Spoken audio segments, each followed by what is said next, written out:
Refusing to manage your money and pay your taxes is what bankrupted you. Being a YouTuber is not what bankrupted you. Isn't that interesting? Have you ever thought about this?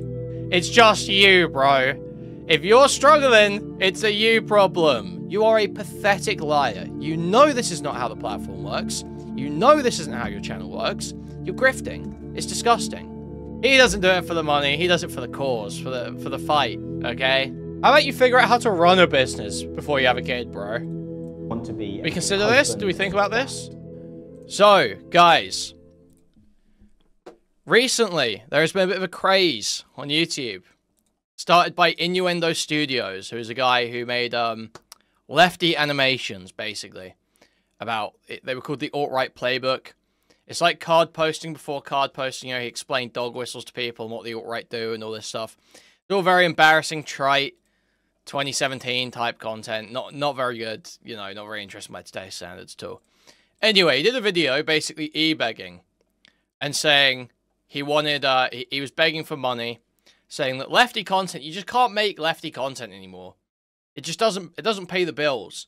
When he wasn't putting any content out, he was being a lazy, you know, it was just total whining. And then he does a GoFundMe to beg. And then he goes on a Japan trip with the GoFundMe money. So there was also a bunch of stuff, as far as I understand, about him doing Findom stuff too, I think, right? He did like there was some weird going on there. I didn't watch all the content about it. But, yeah, he's just a total loser, basically. Just another loser like Xanderhall. I thought that was a thing. I could be wrong. Didn't Chud's video say something about him? Or was it something else? He had an open relationship. Thank you. Thank you. I knew there was some sexual degeneracy thing going on with this guy. There was some sexual degeneracy thing going on with this guy. I knew there was something. Anyway, yeah. So basically, the issue with it is that he had back taxes. He didn't pay his taxes. Yeah, it was like an open relationship. I think he said something about BBC or something. I think. I'm not sure. I think. I'm vaguely remember. Innuendo did a video about being a cock. Thank you. We're getting there. We're getting there. It's coming back. Okay. So he does this this fundraiser video. And basically the reason why he lost money is because he didn't pay his taxes. He owed a bunch of money in back taxes because he's just like a waster who ran his business terribly. And yet he gets on video and he's like, hey guys, you know, it's just so terrible. It's just so upset. It's late capitalism, guys. You just don't understand. It's late capitalism. And, you can't make this stuff work anymore. If you're saying the truth, you just can't make Lefty content work anymore. So just total bullshit. Absolute cope. Because he can't run his business or pay his taxes in a responsible way. Now, Tom Nichols here did this reaction video, which we're going to watch a bit of, called, Has the YouTube video essay bubble burst? Now, I get recommended this guy's videos a lot. He's terrible. I've got to say. This guy is exceptionally shit. He is one of the most, like, boring, unenthusiastic, like, know-nothing losers on the platform, truly. So we're going to take a look at his reaction to this, and then we're going to watch his new video from today. Is the creator economy in collapse? Are YouTubers and content creators and others increasingly struggling to make things work? I wanted to bring this particular topic to you spending time this week talking about Lefty because over the past week or two, accent, the Ozempic and UK trip really has you looking different, Nick. Okay. We've seen a couple Pay the $5. Reasonably popular YouTube channels announcing that they are either taking hiatuses or folding in one way or another.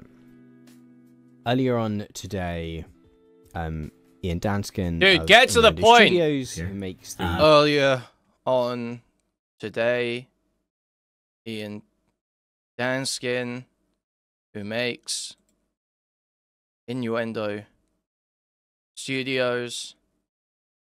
Bro, we can relay this information a little quicker, no? We can get through this, yeah? Is that crazy? Is it crazy to just say, like, talk a little faster? Like, deliver the information a little quicker?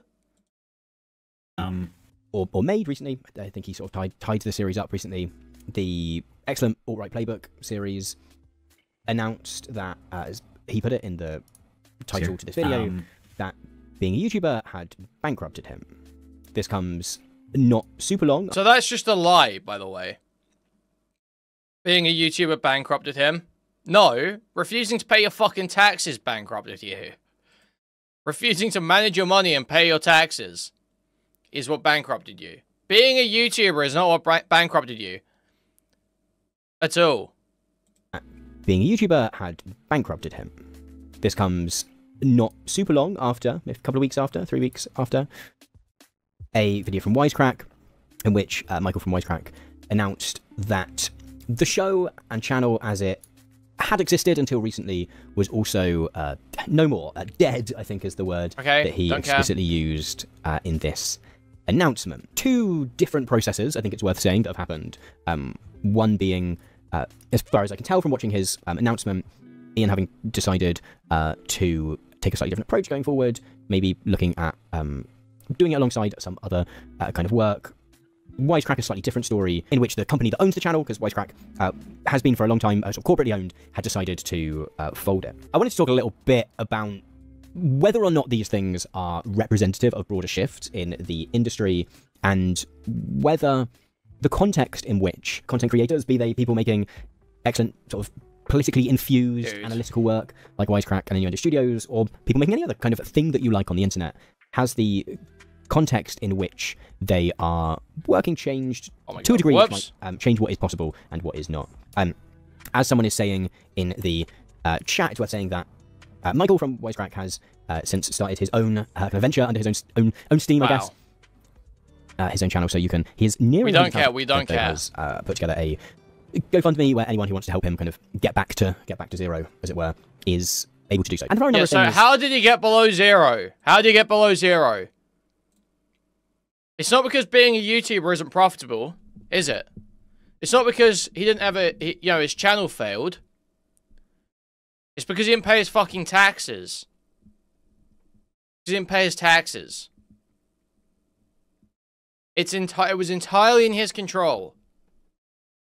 None of this is about the market changing. It's all about him being lazy, shit at his job, irresponsible, and refusing to pay taxes. He wasn't putting out content. It's like so embarrassing. Like, seriously, it should be absolutely shamed endlessly that people do this. If your YouTube shit isn't making enough money, then you need to either change your strategy or give up. Right? Is that crazy? You can't just keep making shit that people don't want to watch and don't want to pay for. Not that this is what's happening even. This isn't what's happening. People are watching and people are paying. They're just terrible with their money and they don't work enough. But if people don't want to watch and don't want to pay, you need to do something different. You need to do something different. You need to change what you're doing. You need to change your process somehow. Yeah, exactly. You're not entitled to being a YouTuber. It's like insane. You're not entitled to an audience. You're not entitled to support. Like, it's like ridiculous. It's like so insane. Like, do work, bro. Work. That's how you make money. And there are a number of factors here, some of which have just come up in the chat. Firstly, a bunch of numbers saying private equity firms buying media always ends badly. Now, I don't know for sure whether the company that owns Wisecrack is a private equity company per se. It is a private company of some description, and there has always been a challenge with YouTube channels which are corporately owned in some way. It usually comes with a bunch of additional responsibilities in terms of how you can do things. That once a channel is within some larger corporate structure, that I guess there's presumably a lot more, I don't know, red tape or whatever we might want to call it, to comply with. I think there's also sort of a corporate view of doing things, which maybe isn't quite as fleet of foot as that which a sustainable YouTube channel kind of needs to be. In fact, I hadn't actually thought of it until now, but I was watching a video a couple of days ago by Modern MBA, which I don't know if I can speak much to the... I've not seen a huge number of their videos, which talking about the kind of rise and fall of some of those early kind of new media unicorns. So the Vice Medias, the Voxes, BuzzFeed, all of those media companies which really exploded. Okay, literally don't care. Over a decade. Some of its recent videos, we've got 114,000 views. They still prove to say that it's not quite where it was a little while ago. And I think the challenge that Vox had is a slightly different one to some more recent channels, like a Wisecrack, for example. One of the difficulties that Vox had was that once it kind of hit its peak, a lot of its talent left to forge their own channels. The result being that kind of, you know, on YouTube, in the kind of new media sphere, people really connect to people. They connect to individual creators, individual presenters. And so I think once Vox lost its comparison to Kilo Abrams and its Finn Upwards and all of these people that kind of, to a lot of viewers, probably were Vox, I think it's kind of... Apparently you're saying Fordo was totally destroyed, Starbash. Very shameful prediction. Very, very shameful prediction.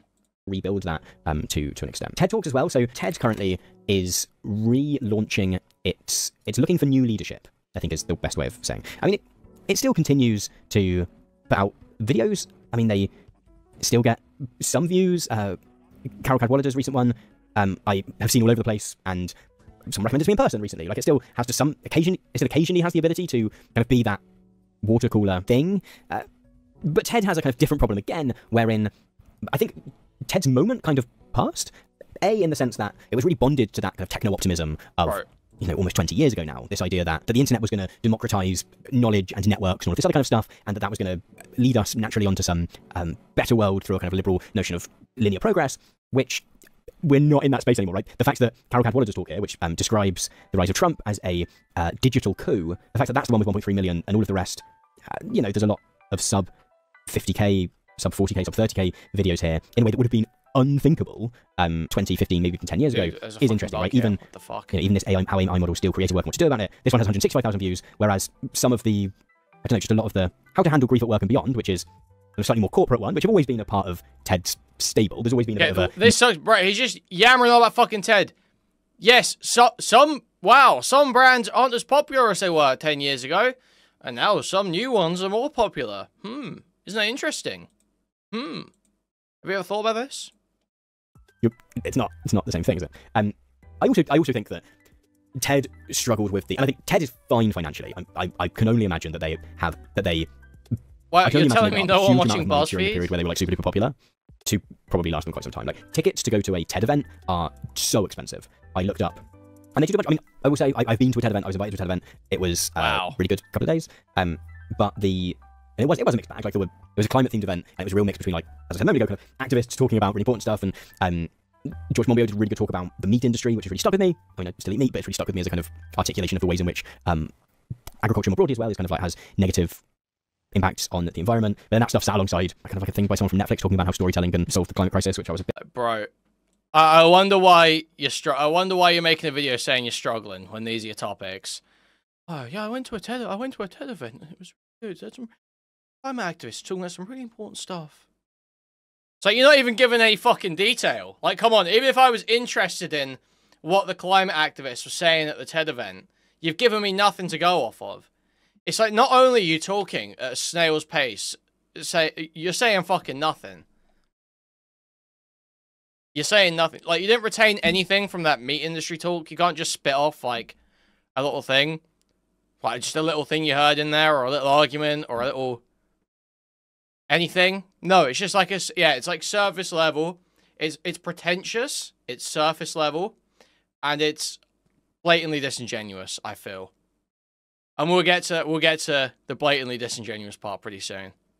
Whatever. I think in some regards that has often come to be viewed as a sort of model which exists, rather than my view is always that was a bit more of a moment, and a reasonably brief one where that was possible. Where your kind of like ContraPoints and your H-bombs, etc., came through and very much had that like early mover advantage, right? And kind of completely logically and deservedly were doing something that didn't exist at all in the space in terms of the kind of stuff they were making, and therefore were able to kind of like build up that really kind of wide support in a way that I think is slightly more difficult coming through today. or at the very least that it's much more difficult to rely on those kind of blockbuster videos and to rely on every video being a blockbuster. I remember seeing Abby from Philosophy Tube, I think, posted a thing on Twitter like ages ago now about having to come up with titles to videos because, you know, once upon a time, and I think if you look at like ContraPoints, she's still able to get away with it. ContraPoints is still able to get away with the thing of just going, do you know what, I'm just going to call this video Conspiracy. I'm going to call it Twilight, I'm going to call it The Witch Trials of J.K. Rowling, but maybe that's a bit more of a catchy one, The Hunger, Envy, etc. And be able to rely on the fact that her pull as a creator, right, is enough that everyone is going to stop what they're doing. Whoa, it's almost like if your content is good and people actually want to watch it, it won't be a problem. Crazy suggestion, I know, crazy idea. If you make good content that appeals to an audience and continue making content that they want to watch, they will support you and keep viewing. I know, crazy, totally absurd. And here's the next, and this is the most crazy part. If you put out content with enough regularity, you might even make a livable income. I know. Groundbreaking stuff here, guys. And watch her video, and like sort of deservedly so, right? And these days, I think that's a bit more difficult. But like, part of that is just more people are doing the thing. Part of it is that we are moving towards a less kind of creator-centric model. So the difference between TikTok and YouTube is pretty notable in terms of I've seen this, the freeloader on Fish Tank, using now. Both websites have some kind of ability to like follow creators. TikTok, I believe they call it, is it just followers? I think you have on TikTok. YouTube still has its ability to subscribe to channels. However, there is on both platforms, those are like quite subtle indications these days towards the platforms that you want to watch more of that person's stuff. I presume some people do use the tab on TikTok. I think I'm right saying there's a following tab. I'm sure some people use that. My assumption would be that most people are just sticking on the You page. YouTube is very similar, right? I'm sure that at least, here we go, like I've watched loads of Wisecrack stuff over the years. It says here, I've never clicked the subscribe button. Wow. Powerful stuff. Subscribers literally don't matter on YouTube. I don't know why you're talking about that. Watch that video for, and that's kind of how it goes on. You know, if everyone's clicking it and watching the whole thing, it'll keep firing it out. If that's not happening so much, that doesn't happen. But I think the real balance at the moment, in terms of the kind of new media space, whether that is, I don't know, your media organization, your small media Who is he explaining viewership retention and recommendation algorithms to? Who, in 2025, does not understand the basics of how viewership retention and recommendation algorithms work? Please, who are you talking to? Seriously, this is like basic knowledge at this point. Everyone that uses social media understands that if they interact with a post, that post gets recommended to more people with similar interests to them. Everyone knows. Literally everyone knows this. There is not a single person who doesn't know this. Organizations like your, I don't know, in the UK, your kind of Novara Medias or your politics shows, your Voxes, etc. I mean, Vox is massive now, so maybe that's not like the wider company is pretty large now. Or whether that is folks like me or a Wisecrack or any other studios, right? I think the balance these days is kind of like, how do you get that balance between making stuff that is high enough production value that it feels like really high quality and makes people come back every time, whilst also trying to keep some kind of schedule up. There's a sort of balance that we've been playing with a lot in terms of, you know, how do we make stuff that we feel is like really, really good, but also be making stuff regularly enough that there's kind of an audience waiting for it, right? And because I think sometimes there's an assumption that the H-Bomber Guy, ContraPoints, etc. process of being able to put something out every year, maybe every longer, and it being really long, and it being like a massive hit, I think that is a far rarer thing to have the ability to do. Yeah, no shit. You have to be making shit that people really want to watch. And sorry, but you probably just don't have the capacity to make shit that people want to watch that badly. Like, you can, sorry, just listen to this guy talk for 5 minutes and listen to H-Bomber Guy talk for 5 minutes, and you'll understand why one of them is the big dog and the other one's the little dog. It's immediately obvious. I'm not the biggest H-Bomber Guy fan in the world, but he is infinitely more entertaining and interesting to listen to talk than this guy. It's like, can this guy rant about Deus Ex Human Revolution for 3 hours? Can this guy do that? No, there's absolutely no chance. This guy probably hasn't even played Deus Ex Human Revolution, let alone played it and thought about it enough to talk about it for 3 hours. No chance. No chance. Zero chance. And some creators that I speak to. In fact, I think a few years ago, I was watching a particular creator who I don't know at all, a small creator who I was kind of watching them tweet about the process of making a video, and they were really talking about how proud they were that it was going to be sort of the longest, most in-depth piece they've ever made. It was going to be hours and hours and hours and hours, and really feeling concerned that maybe the model that they were trying to work in terms of length of the video, size of the video, like depth of the video, whatever, and then the kind of like economic model which exists around that to make that possible, maybe was something that was possible for like their heroes or whatever, but was going to be a real challenge for them. You know, so for example, we made a video recently, Postmodernism is Dead, This Is Who Killed It, is what it's currently called. Dude. This took like 2 months to make, which in the grand scheme of things is pretty rapid, right? But in terms of like production cost of like making a video is pretty expensive. I think there's a kind of point that you get to in a video making career where you are kind of at this place where you are big enough that A, you have to do things well, and B... But why are you making videos on fucking postmodernism? Who gives a fuck? Maybe come up with a concept for your videos. Maybe make some shit people actually want to see. Why don't you talk about fucking Keir Starmer or something, or fucking JD Vance? Talk about some big political figure or some big political drama. Why are you making this shit?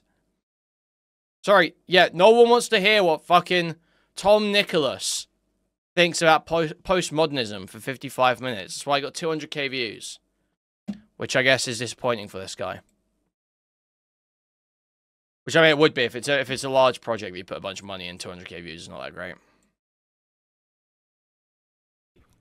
You quite rightly can't just rely on people's goodwill and beg, borrow, and steal anymore, right? If you've been doing something for the best part of a decade, and you are very clearly, like, at some kind of professional level, would they be joking? you should be, like, what would be the joke paying your way to do all of the stuff, right? But then maybe you're not quite at the point of being a sort of big, I don't know, big sort of media organisation, as it were. And there can be this real challenge in terms of making anything video related. It just is expensive. It just takes ages. It's kind of the and so sort of professional fees and all that kind of stuff just kind of add up. And so we spent like a couple of months making this piece, and the algorithm just didn't like it. It eventually got what's called like limited monetization on YouTube, where YouTube effectively says that it will put some ads on it, but maybe not all the ads, and they'll probably be the least well-paying ads. And in association with that, YouTube staff like to say that the monetization aspect of things and the recommendations aspect of things are completely separate. My experience is that even if those algorithms are separate and don't know about one another, that there are clearly some behaviors that both algorithms kind of whoa, no way, know one another in, which means that wait, no freaking way. Wait, no freaking way. You're really telling me there might be some crossover between what advertisers want to advertise on and what people want to watch? Wait, no freaking way. Dude, that's so shocking. A video which has its monetization limited for like various sort of content reasons. It's worth saying that it's blowing my mind. Limited in its monetization in terms of for content reasons. That's not that it's like broken content rules. It's that there's a kind of softer bit of that where you're really gonna tell me YouTube wants people to watch videos that have ads on them? Ain't no fucking way, man. Allow the video to exist on the platform, but doesn't think that advertisers will want to put videos on it. Those systems might be separate, but clearly there's something shared between them, which means that a video which gets fewer ads and less well-paying ads will also get recommended less because the system has decided that maybe it's a bit, I don't know, a bit too hot to handle or whatever. Which I will say, I am broadly quite careful about trying to avoid even getting into that spot, and so it was really disappointing. I mean, it took about a week of this video being up for that to be kind of revealed that it was going to be unlimited monetization, at which point that kind of explained the fact that... No, he just doesn't understand what's being said. Like, it's the most obvious thing in the world, right? Yeah, the algorithms are separate, but there's going to be some crossover between what people want to watch and what advertisers want to advertise on, right? Obviously. This is not new knowledge. This is something you should immediately intuit. Should be immediately intuitive. And when you're making videos, you should have that in mind if you need to run a business. So, postmodernism is dead. This is who killed it. Probably not a bunch of advertisement money in philosophy content. I'm going to go ahead and guess. So, postmodernism is dead. This is who killed it. And then, not only that, it's philosophy that transitions into politics. So, we're not exactly at the sweet spot for advertising revenue. Or for interest here, to be honest. So you probably should have come up with a better video title, a better video concept. Instead of making, well, we'll get to the next part. I won't jump ahead, okay? But I thought the outcome here is obvious. It had been getting, it had been doing reasonably well for kind of like click-through rate in terms of people clicking on it. People have been watching it for an average of like 20-something minutes, which is pretty good, right? If you consider the fact that some people will click onto a video, watch it for 10 seconds and be like, nope, and come off. And broadly, like, in relation to other videos I've made, that is a pretty good metric. And so, so it then coming back and saying limited monetization was sort of... Wait, like, now what you're saying doesn't even make sense. If it's all advertisers and you have no issue with YouTube demobilizing anything, because obviously no one... demonetizing anything, because obviously no one wants to watch it if there are no ads on it. No, that's not what I said. I said, obviously there is crossover between what people want to put ads on, what advertisers want to advertise on, and what people want to watch. Okay? There's probably, in fact, probably the most potent area for ad revenue is the crossover between the maximum that people want to watch and the most advertisers willing to put money on it. That's obviously the sweet spot. And the further away from either of those two you get, the less money you're going to be making. So yes, if your video is really far away from what advertisers want to put money on, it's also pretty likely to be further away from what people want to watch, and you're going to make less money. Okay? This is just like intuitive, apparent to anyone who understands the market or YouTube. It's very blatant. Should be obvious to someone who's been running a business on this platform for 5 fucking years. Should be very clear. Sort of explaining a thing that was already happening in a way that was kind of reassuring in a weird way, I guess. But I think it goes, but like, when something like that happens, right, we spend 2 months on a video and it just kind of flops, for want of a better word, that like is a real challenge, right? If you take a kind of big swing and you miss, that is tricky, right? And so, I mean, one of the reasons, I suppose the point I'm trying to make is that, I mean, YouTube generally is pretty good for creators, but it is very much the best of a bad bunch. So, you know, YouTube takes every video we make, you know, whether that's we're spending months of writing and a lengthy edit, or whether it's something like... the best of a bad bunch? This is such a retarded framing as well, man. YouTube's pretty good. YouTube's pretty good. You wouldn't be able to start making money if you didn't have YouTube, you fucking idiot. Like, the whole thing is built on, you know, it's best of a bad bunch. Your whole thing is built off of it. You know? You could have made your own website. You could have hosted your own videos. You could have set up a website on, like, a, you know, a cheap server. And hosted your shit there. You chose not to. Why? Because YouTube has a really good recommendation algorithm. It's a really good place to start a career. That's why you started on YouTube. Not because it's the best of a bad bunch. Because anything else would be nowhere near as good. This where we're, you know, hopping up to London and we're doing interviews in the Houses of Parliament. You know, we put all the effort into making video. YouTube takes 45% of the ad revenue, which is a chunk to go. But I'm always aware that we are much more fortunate than anyone who's doing like TikTok or Instagram. TikTok shares very little with creators. Instagram, like Meta, shares nothing with anyone who makes anything for its platforms. And all of these platforms are, to an extent, reliant on some kind of churn. They are reliant on a new bunch of creators coming through at some point to replace those that are either burned out or... Jägermeister, you literally can't follow what's being said. It's hilarious. You made a career on YouTube. No more criticism of YouTube from you. No, I didn't say that. He referred to it as the best of a bad bunch. But you don't even have to use one of the bad bunch. You can literally make your own website. He chooses to use one of the bad bunch because it's not actually that bad. It's actually pretty fucking good. It's actually pretty fucking good. There are problems. Certainly criticisms you can have. But these aren't honest criticisms. This is whining. This is prepping. This is prepping his audience for what comes next.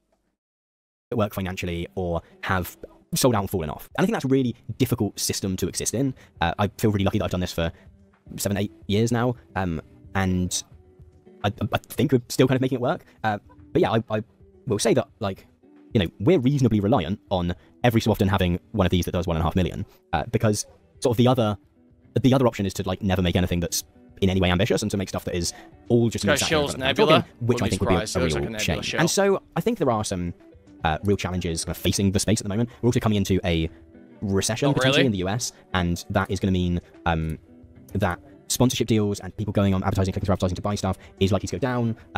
That's going to make things challenging for creators to an extent that maybe it was like easier, or not easier, but it was less difficult before. I also continue to question the Patreon moment kind of went quite some time ago now. I think, I don't know, I think people moved out of the... I think unless you've like just started a new thing and you can like strike while the iron is hot, making a long-term Patreon work these days is really difficult. I mean, I have my own concerns with the company that I've talked about before on YouTube. I made a whole video about it. But Jack Conte is always trying to pitch... Jack Conte, who runs Patreon, is always trying to pitch Patreon as like an alternative to algorithm-based platforms, whilst also kind of trying to make Patreon a sort of rentier platform that can do all the same things that the other platforms do, which is always intriguing to watch. But there's one thing that Ian says in this video where he says that most of the creators that you watch are probably less well off than you think they are, or like maybe that's not the phrase he's saying, but like doing less well than you think they are. This is just cope. This is delusion.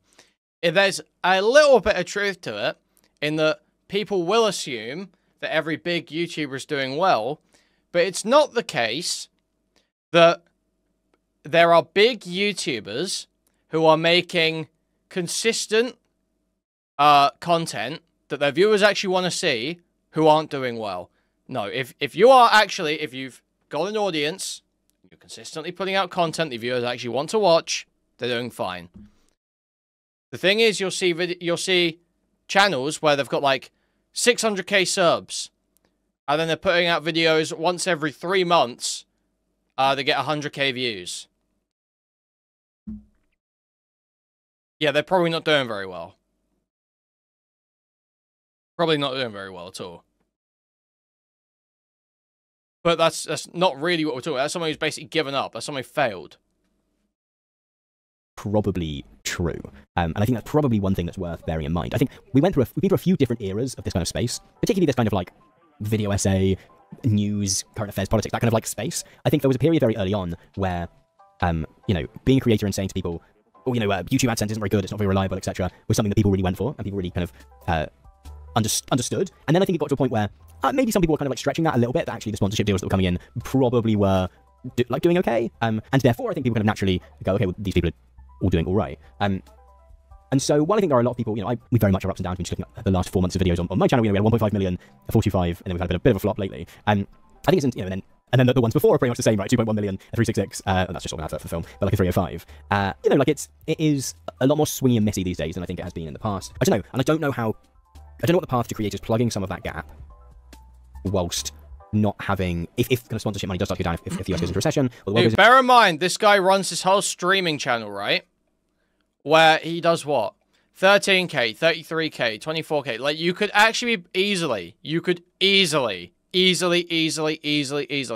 has a team of 3 people that work on his main channel.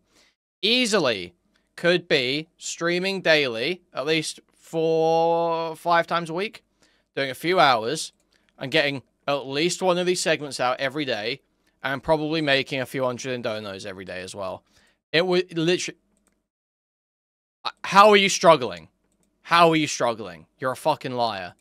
Into recession in a era where that kind of moment of like fan funding seems to have dissipated a little bit, and it might just have to be continuing to make more stuff. You know, I will say that one of the reasons there's a couple of reasons why we decided to start doing clips from these live streams and putting them onto YouTube.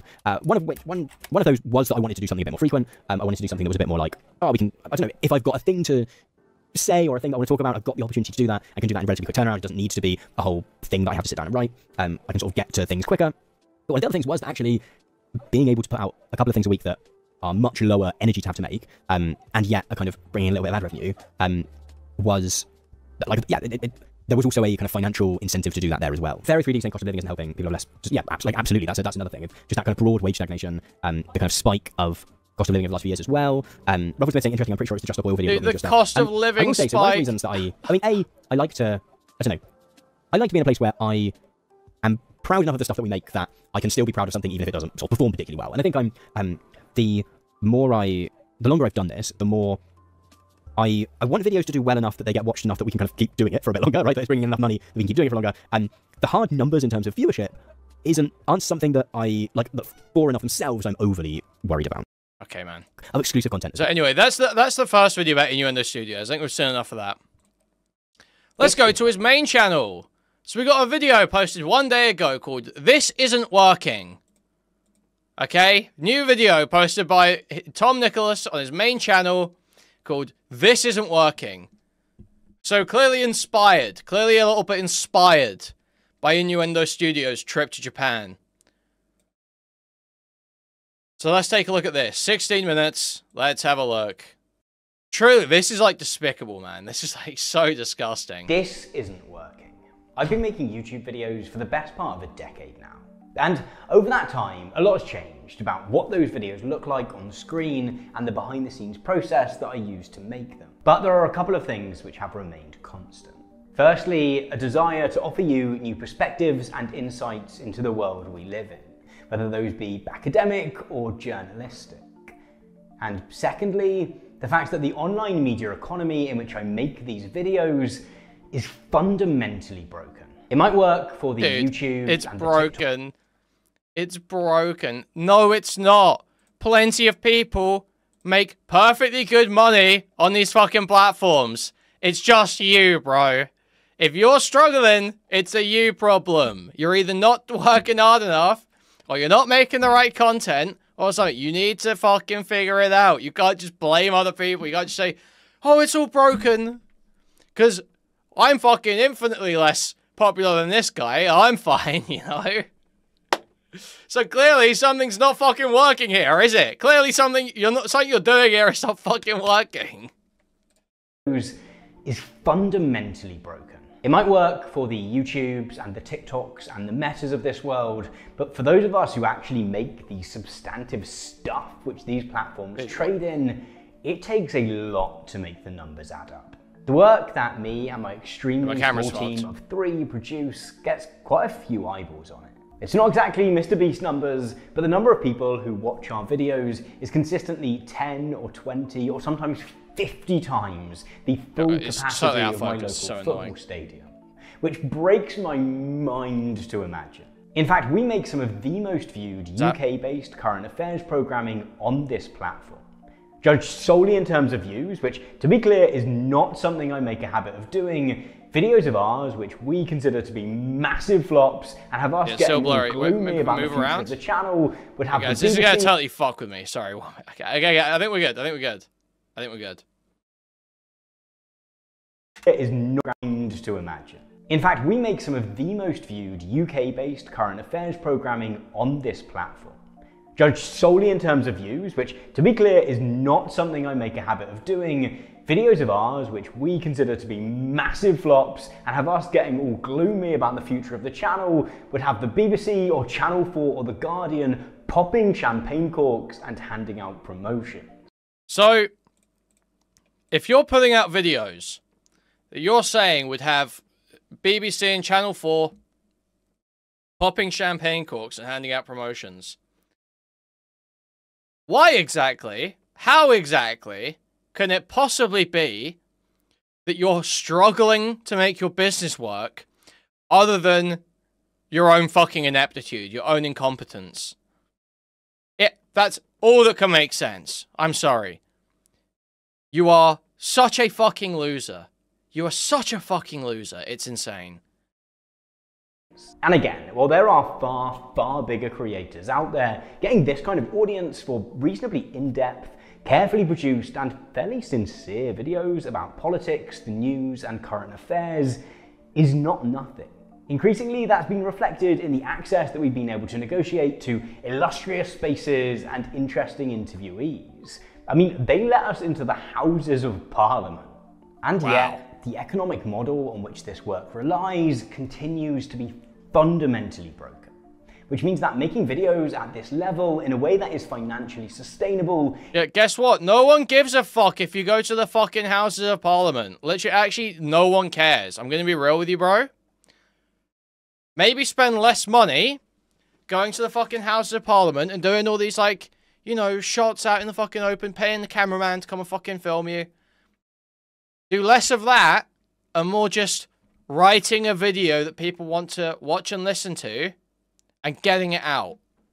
But no, this guy wants to be a fucking artiste on YouTube, obviously, and still be entitled to infinite income. No, that's not how it works. You can't have a team of 3 that you pay and demand that your audience should support that you get to be an artiste and waste a bunch of time and money. Like, if you've got a business, if you've got 3 people working for you, you've got a business, or 2 people working for you, I don't know if it's him and 2 others or 3 people under him, I'm not sure, honestly. But either way, you've got a business, you've got employees, you've got people to pay. You need to run it like a business. You can't just get on the internet, throw your toys out the pram, and insist that people support your dog shit content that apparently makes no money. Sorry. Current affairs is not nothing. Increasingly, that's been reflected in the access that we've been able to negotiate to illustrious spaces and interesting Can you help me interviewees. pay my taxes? I have been struggling making YouTube videos ever, because I am a lazy socialist. Even the 50 Danish kroner. Thank you, Mira. Thank you. I mean, they let us into the Houses of Parliament. And yet... Yeah, no one cares, man. Literally no one cares that you're in the fucking Houses of Parliament. Who is watching a video to see Tom Nicholas in the Houses of Parliament? Seriously, who is watching a video being like, oh, but wait, Tom Nicholas went to the Houses of Parliament? Oh, man. Figure out why people are watching your channel. It's probably not for that. It's probably not for that. Would you say he's slightly artistic, or does he have severe autism?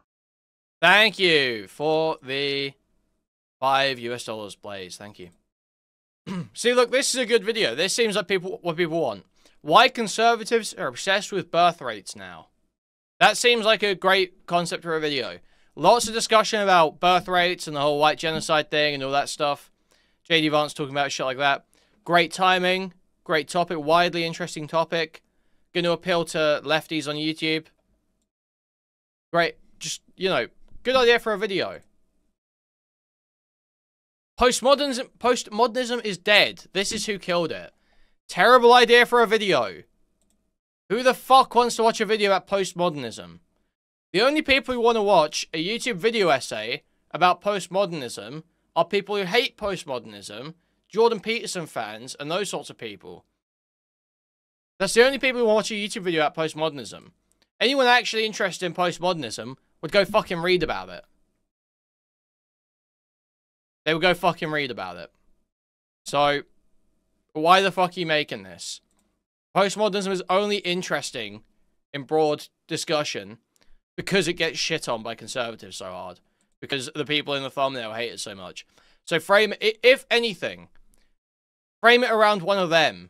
Instead of doing this, postmodernism is dead. This is who killed it, with fucking your 60-year-old baby face on the fucking thumbnail, taking up most of the space instead of Trump, Musk, Shapiro, Peterson. Us into the Houses of Parliament. And yet, the economic model on which this work relies continues to be fundamentally broken.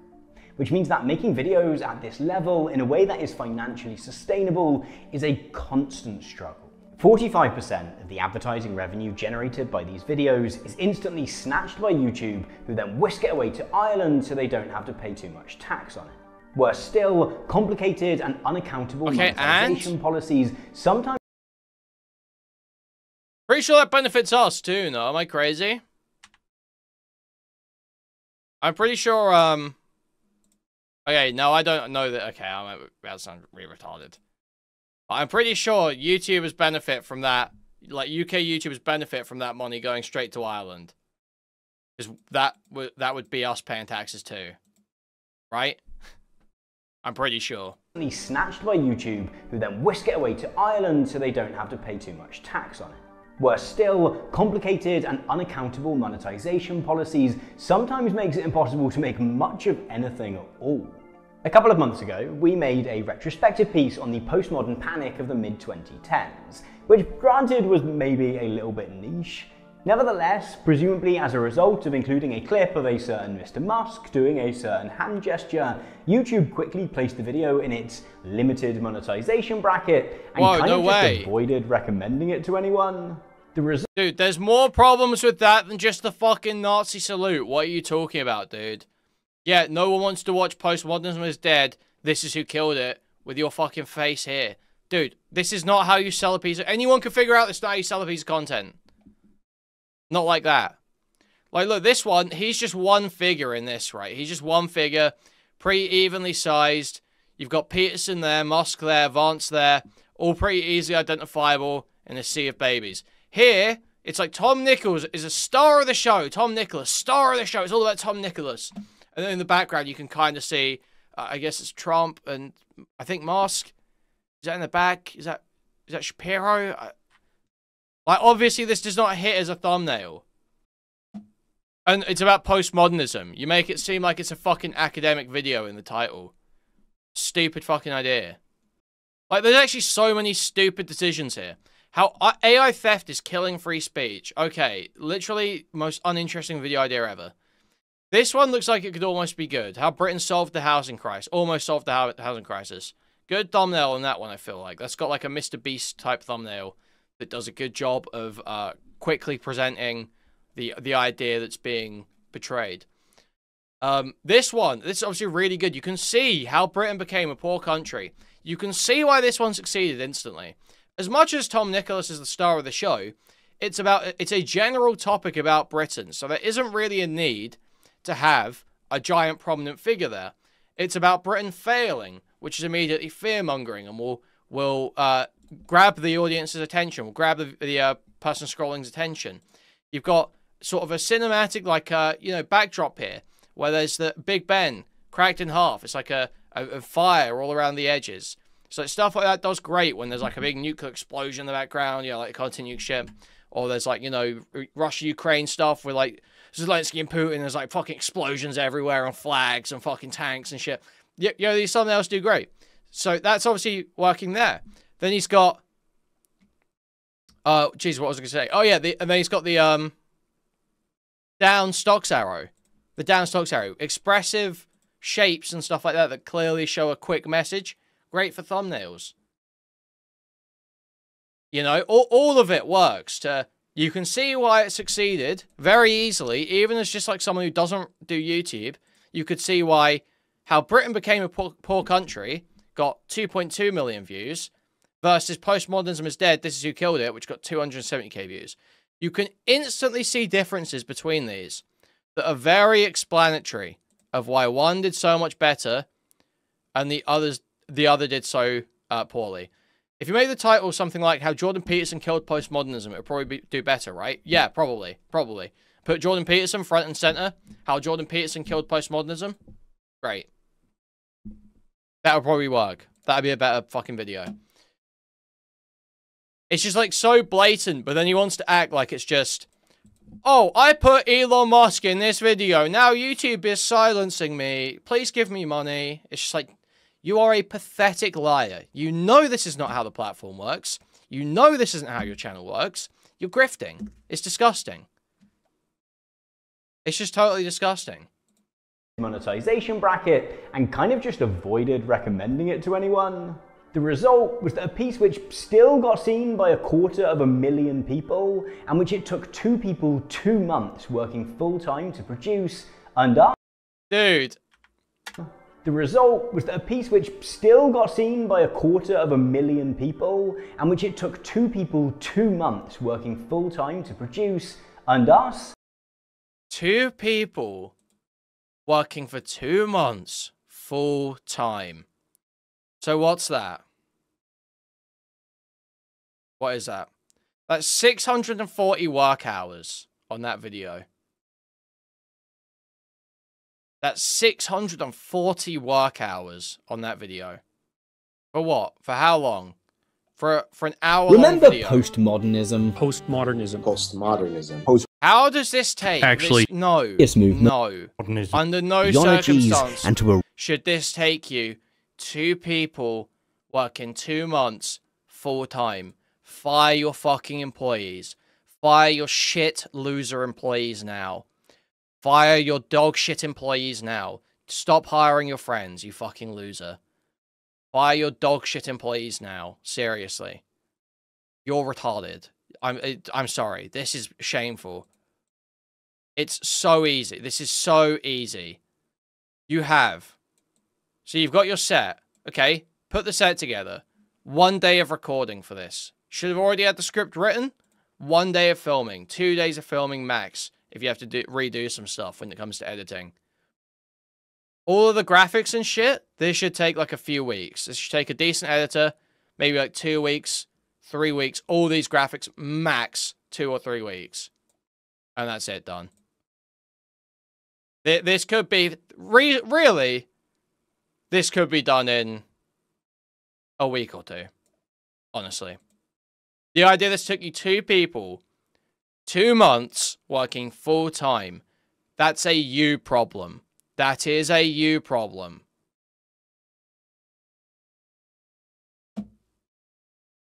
Entirely. Your business fucking sucks. The idea that you get on your channel and start e-begging is obscene. It's disgusting. This should not have taken 2 people 2 months working full-time. That you're either fucking lying, or that's the most embarrassing thing I've ever heard a YouTuber say. Just £916.68p in ad revenue. And the numbers on that just don't work. Wages alone are obviously several times that. And that's before we take into account all the software we need to pay for, keeping our kit up to date, any travel that some of our videos involve, research expenses, props, space hire if we need to, and all the other expenses that come with running any business. Boring things like accountancy costs and Google Workspace accounts so we can have email addresses. I am super careful and thoughtful with how much money we spend on each project, and I'm so deeply proud of what we're able to do with vanishingly small budgets. But the reality is that however hard one tries, vanishingly small budgets, paying 2 people full-time for 2 months to make a single video. Small budget, by the way. Small budget. Bro, small budget for a YouTube video is like 50 quid, okay? That's small budget for a YouTube video, dipshit. Producing video is just really, really expensive. There's a reason that low production value podcasts have gradually become the default medium. Let's go, Rory and Alistair. Let's go, let's go. Huge dub. Absolutely mugged by Rory and Alistair. Low production value, keep it low key, nothing but knowledge. Just the fax machine firing off all episode. No flashy editing required. No months of script writing. Always got access to Houses of Parliament. Okay? They own you, Tom Nichols. They fucking own you, Tom Nicholas. They fucking own you, bro. News media over the past decade. They're dirt cheap to make. The profit margin on an even mildly successful Emily Mateless also owns him. Emily Mateless also owns you. The amount you stand to lose if an episode flops is pretty minimal. They're also exceptionally quick to churn. And bear in mind, right? He's sitting here saying, okay, he's here on his main channel going, oh, guys, you see, the thing is, I can't make money like these guys make money because I'm not willing to sell my soul and just pump out slop, you know? If I was like these guys, I would simply just do a low-effort podcast where I just pump out slop talking about some miscellaneous topic once every couple of days. He's literally doing the... Is this? Spot on the show. Well, that's where I see things just a little differently. Contract or no, I will not bow to any sponsor. I'm sorry you feel that way, but basically it's the nature of the beast. Maybe I'm wrong on this one, but for me, the beast doesn't include selling out. Garth, you know what I'm talking about, right? Classic, man. It's like people only do things because they get paid. And that's just really sad. I can't talk about it anymore. You can just chuck loads of them at the algorithm and see what works. And that's not to say that there aren't some fantastic podcasts out there. But biased though I might be, I like to still think that there's a place for stuff which is a little bit more thought out, which dives deep. Yeah, there is. It just has to actually be thought out stuff that people want to watch. Dude. Stuff which isn't recorded in the vacuum of a soundproof studio somewhere. I've always tried to find a happy medium between putting stuff out regularly and making stuff well.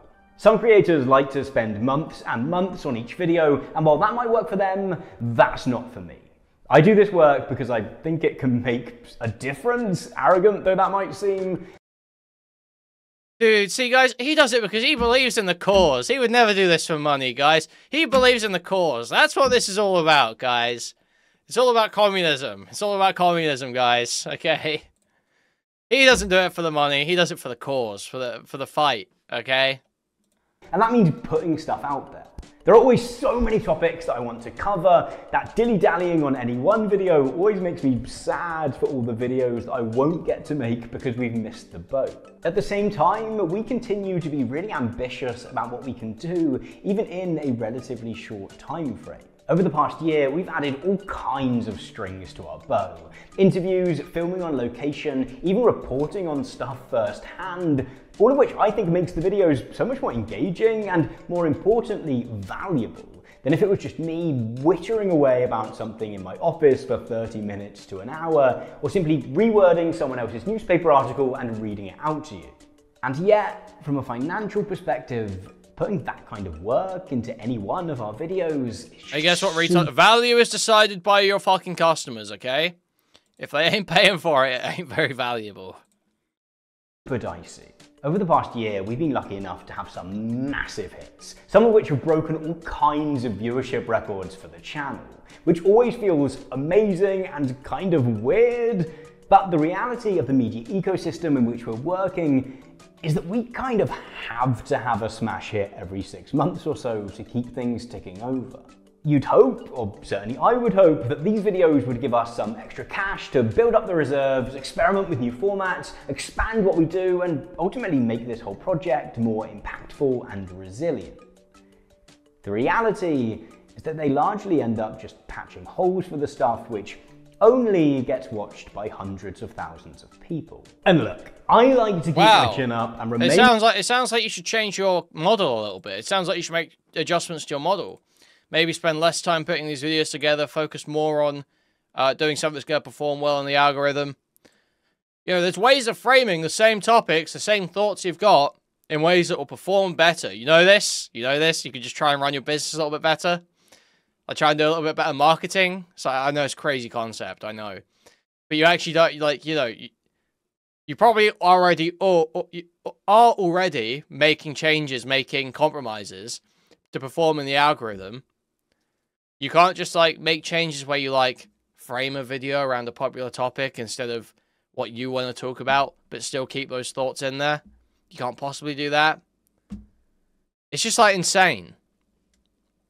I'm optimistic that we will have one of those smash hits. No, I'm not changing. This is how I like doing my stuff. This is how I like doing it. If I'm honest, that optimism is largely baseless. It's primarily just a gambler's fallacy that if we have enough losses, it will become our turn for a win sooner rather than later. And even if it weren't, trying to pick stories which are going to be popular in the current affairs space is really difficult. And even if I had the ability to do so, I don't think it would be good for anyone if I were to make decisions about what stories to cover based solely on what might perform well in the algorithm. That clickbait-based approach has already had a ruinous impact on our journalism and public discourse, and frankly, I don't really want to contribute to that. You already do. You literally already do, you stupid motherfucker. What is this? How Britain became a poor country, with Britain destroyed and falling apart and stonks going down. What is this other than that? Let's go on your second channel. Like, this is all fucking clickbait shit. It's all clickbait shit, bro. What do you mean? What else have you got? I saw a third channel there. Hi. He tried to do a podcast on... Wait, so he's even tried to do a low-effort podcast. It didn't succeed. So he's sitting there saying, I don't want to become like these other guys doing low-effort podcasts. Just churning out slop. You tried and failed. You tried and failed. You wish you was Rory Stewart. You wish you was Alistair Campbell. You will never be Trip, okay? You will never get a Fuse sponsorship. I'm not averse to covering topics which are popular, and I'm very enthusiastic about making work which is accessible to as many people as possible. I'm also quite happy to try and put together attention-grabbing titles and thumbnails for the stories that we do choose to cover. But I'd hate to be in a position where views-worthiness was our only guiding light. In fact, when I meet some of you at events or in the street, I often find that the videos which people want to talk to me about or which meant the most to people often aren't the ones which performed the best. People love to talk to me about the report we did on Just Stop Oil, which certainly wasn't a money spinner. It turns out that videos which don't have the broadest of audiences can still have a really deep impact on those who do watch them. But as we're working on this stuff, it's often hard to see those positives whilst working against a backdrop in which the whole project constantly This is not an feels about overreaction to one video doing poorly. No. This is a conscious springboarding on Innuendo Studios. Yeah, it's calculated. Exactly. It's calculated. Months from running out of cash. I guess it's kind of motivating in a stark, horrible, late capitalist kind of way, but it feels like a recipe for burnout. It's made worse by the fact that my team and I are bristling with ideas for new projects we could try out, and even just ways of improving our processes to make us more efficient. Both of which would probably be easy wins in terms of making the channel more sustainable as well. But we're so drowned in just trying to get the next video out the door so that we can know that we've got some money coming in, that there's just not the time to follow up on any of those ideas. Added to all of this on the professional side, my wife is currently pregnant. By the time this video goes out, we'll be expecting to meet that baby very, very soon. And while I'm not planning on taking my foot off the pedal with regards to about videos, to have a kid, and he's like, guys, save my business. Guys, save my business. How about you figure out how to run a business before you have a kid, bro? Want to be we consider this? Do we think about this? I would like to be able to commit to evenings and weekends being personal time, which would be a much, much easier thing to do in a context where I was only trying to do 1 or 2 people's jobs rather than 5 or 6. So I guess this is a call for support. Because despite all this whinging, dude, personal time, which would be a much, much easier thing to do in a context where I was only trying to do 1 or 2 people's jobs rather than 5 or 6. You're not doing 5 or 6 people's jobs, you lying, stupid motherfucker. In what world does your YouTube channel require you to do 5 or 6 people's jobs? You stupid fuck. That's just not true. So I guess this is a call for support. Because despite all this whinging, I think this could be a really exciting time for what we're able to do with this channel. There is certainly enough going on in the world to be making videos about, and I'm as riled up and enthusiastic about doing so as ever. It seems like the only other option— Dude, the Chris Spargo guy? Oh my god, you're so right. This guy is Mog's Tom Nicholas. His Small Question series, this is just goated content. This is like about, you know, this is the perfect distillation of this type of thing. The Tom Scott type, you know. Fuck, play the fucking video, come on. Really? In Great Britain, you will generally find one of these. It's called a bridge strike information plate, and it tells you what to do in the event of a vehicle striking that bridge, which does happen about 5 times a day across the country on average. So that the right checks can be made to make sure that the bridge is still safe, it has a phone number, which will put you directly through to the right person at the Railway Authority.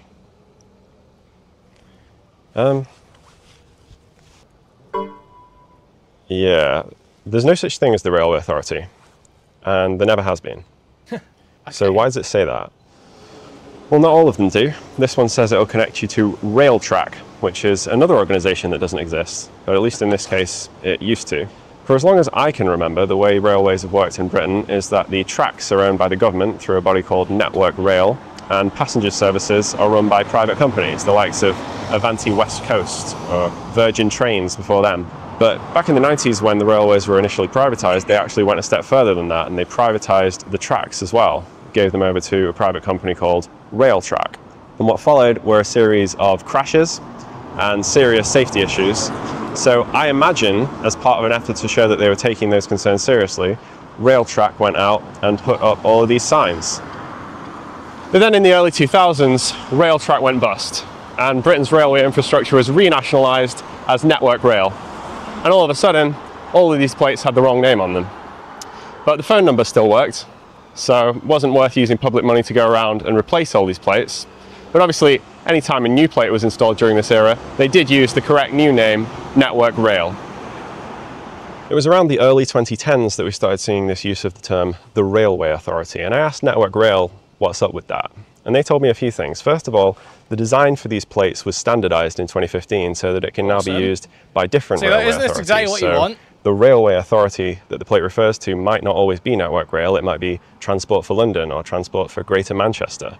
But they also confirmed what I suspected, which was that part of the reason that they used this term is because they didn't want to go all in on Network Rail, stick it on all of the signs, and then in a few years' time find that Network Rail has been replaced by something else. Of course, we now know that that was the right choice because Network Rail is now being replaced by Great British Railways.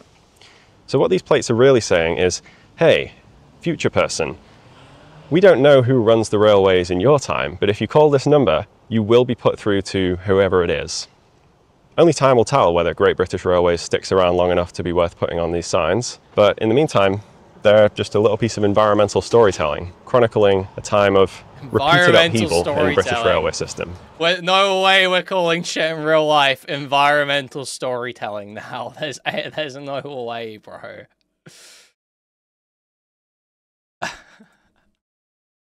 There's a video. But yeah, this guy makes great videos. This guy's video, this is what Tom Nicholas wishes he was, man. He just like, there's one about the colours of crisp packets. He's just sitting in a park, pulling out crisp packets, being like, of 12%. Why'd they change colour? Why are they all different colours? Why do colours not match between different brands? It's fucking brilliant. It's a great video. Is to give up and let online spaces like YouTube be completely overrun by attention-seeking, incurious, conspiracist blowhards. Dude. Let's be honest. It's overrun by entertaining content. And yes, being a conspiracist blowhard makes money. Yes. Try being more entertaining. Try distilling your ideas down into simple forms and being more entertaining, being more engaging. And maybe, the lefty shit will get as popular as the conspiracist blowhard shit, okay? I know, crazy suggestion there. To support their work. I find asking for money deeply cringe. The fact that we're even making this video is a deep embarrassment to me. I try as much as possible to be a fairly impersonal presenter in my work and really don't like making things that are too much about me. But in a live stream a few weeks back, I was talking about the challenging environment which many creators So literally, this is the Innuendo Studio thing. And someone in the chat suggested that if I ever found myself in a similar position, that I'd give a decent amount of notice rather than just suddenly announcing my retirement or something. And this is that notice. Dude. This isn't about me being able to buy some fancy camera kit or do a 4-hour work week or something. The main thing that I'd like to be able to do is to steady the ship. To be a little bit more certain that the money coming in each month is going to match the very modest amount that we spend on our videos. Dude, there's... Literally, I cannot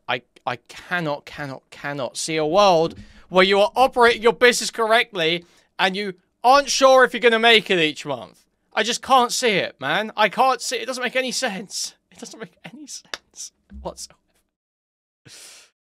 It just doesn't make any sense. Like, I know, because I'm smaller than this guy in terms of fucking viewership and everything. I pay an editor, and for like a year, I've known roughly how much money I'm gonna have each month. Like, it's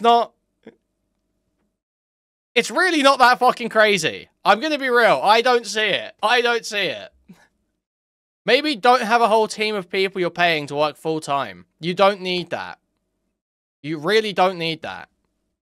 But being forced to consider what would happen if this were to have to fold someday has also really clarified for me quite how much I believe in this thing that we're doing here. I think that there is the opportunity to do more than just survive, and instead to carefully and cautiously expand our team a little bit, to first ease the pressure, and then to allow us to make more. What? Expand your fucking team? What are you saying? I can't make enough money. I don't know how much money I'm going to be making each month. I need to expand my team? What?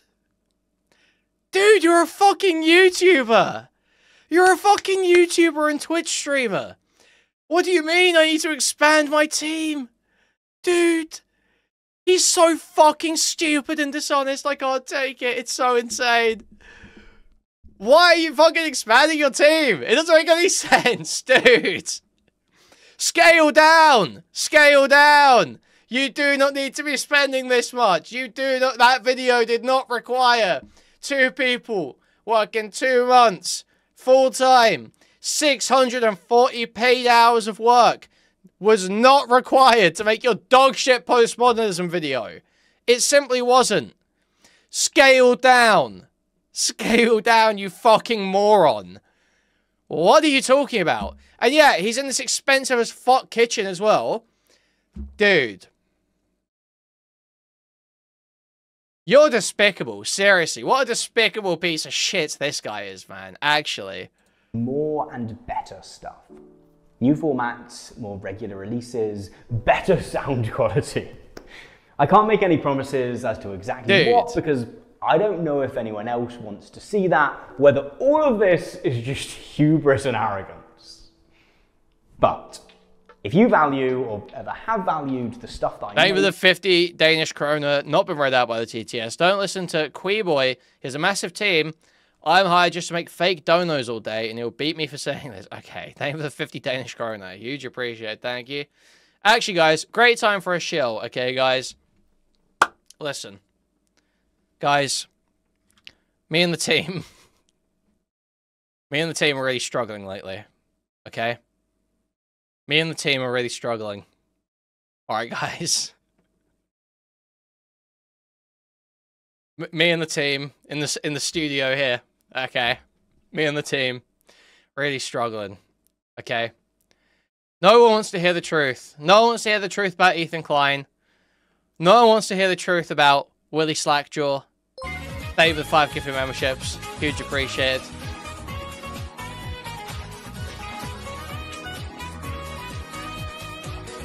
Thank you. Huge appreciate. Thank you, Godspeed. No one wants to hear the truth about the raped pervert known as Destiny. Okay? No one wants to know. No one wants to hear it. We're being algorithmically suppressed. Okay? You know, the other day, a Jake Weddle video I did got demonetized, and it also didn't do that many views. So I feel like I'm being targeted, guys. Okay? Being suppressed, being shadow banned. Thank you for the $20. Mr. Jones. I'm saying I'm no lies leaving my lips right now, guys. Okay, I swear. Me and the team are really struggling right now. And if you guys want to see this, the cause, if you guys support the cause, I don't do this for money, guys, okay? I do this for to make a difference in the world. Okay? Thank you for the 10 euros, Q. Huge appreciated. Thank you. It's going right to the team. I do this for the cause. I just make a difference in the world. I don't do this for the money. I don't compromise on my values with clickbait or any of that nasty stuff, okay? Any of that nasty, dishonest stuff, any of that clickbait or anything. That's disgusting. I hate that. So, guys, it's very important that you, first of all, move your cursor thumbs up and click it. Okay? Thank you for the $29.99 Polish for the struggling team zloty. Smile. Thank you. Huge appreciate, Crantic. First of all, like the stream, move your cursor thumbs up and click it, or press thumbs up on your mobile device. That'd be huge appreciated. Second, take your support one step further by donating directly through a stream elements link in the pinned chat message. Also, buy a membership to the channel, gift a membership to the channel, gift a whole bunch of membership to the channel throughout the chat. Buy a super chat, which will highlight a message and read it on TTS. Buy a super sticker, which you image your gift that we highlight in chat and describe it to you. You can also go to discord.gg/Kuihman, twitter.com/Kuihman, or reddit.com/r/Kuihman. What else have I got? Twitch.tv/Kuihman. You can watch live every day. Also, guys, huge push right now for active community engagement. Run a Reddit account, run a Twitter account, run a Discord account. Thank you, Lynn, for the 10 gifted memberships. Huge appreciated. Thank you so much. Insanely generous of you. Thank you. Yeah, run a Reddit account, run a Twitter account, run a Discord account. All very important stuff to be doing. Always be clipping ABC. There's an ABC guide in the subreddit. And post like hell. But I know you'll post peacefully. Okay, guys. Very important, though. Huge appreciate it. Thank you for support, guys. And let's carry on with the video. And at the very least, would like to see it continue to exist then I would be deeply grateful if you would consider supporting my work in one of a few different ways. The first... Remember when it took Kuihman 3 months to put up a curtain and wood panel? Pay him more and you can hire someone to do it in 2 months next time. Listen, I'll have you know, this took me and the team 3 months, 3 of us working full-time to put this together. Do you know how much money I spent on this set? Do you know how much money I spent on this set? It was at least like £300. It was at least £300. Okay? And that's not even including all the technical equipment I've got. Okay? All the audio stuff. Not even including that stuff. So, guys, this is a huge undertaking, big project we've got going on here. Okay, guys? First is through my Patreon at patreon.com/TomNicholas. Now, I have really mixed feelings about Patreon as a company, in much the same way as I have mixed feelings about YouTube. I won't get into that here. Suffice it to say that, as things stand, it remains probably the easiest way to get set reveal was really semi-direct, regular financial... I told people, I warned everyone, I said in advance, I was like, don't expect much on this set. Don't expect much. It's going to look better. Don't expect it to be like awesome. It's not going to be like awesome, okay? And I think that was accurate. I think that's accurate. Support to continue doing what we do and hopefully do more of it. The initial promise of Patreon when it first launched was that it would allow creators, artists, journalists, and others with niche but enthusiastic audiences to nevertheless find financial security for their work. This has, unfortunately, never quite been true. Patreon is incredibly top-heavy. As of my report on the topic in 2023, 50% of all public pledges went to the top 1.75% of creators. Needless to say... When you're getting the red bar level set, not for a very long time. Listen, I want to do set upgrades. I want to, like, listen, I have, like, listen. I know, people don't think I got all these ideas in my head, okay? Everyone thinks, oh, this Kuihman guy just thinks about hating people all the time. He doesn't even care about his own shit. He just hates everyone else. It's not true. It's not true at all.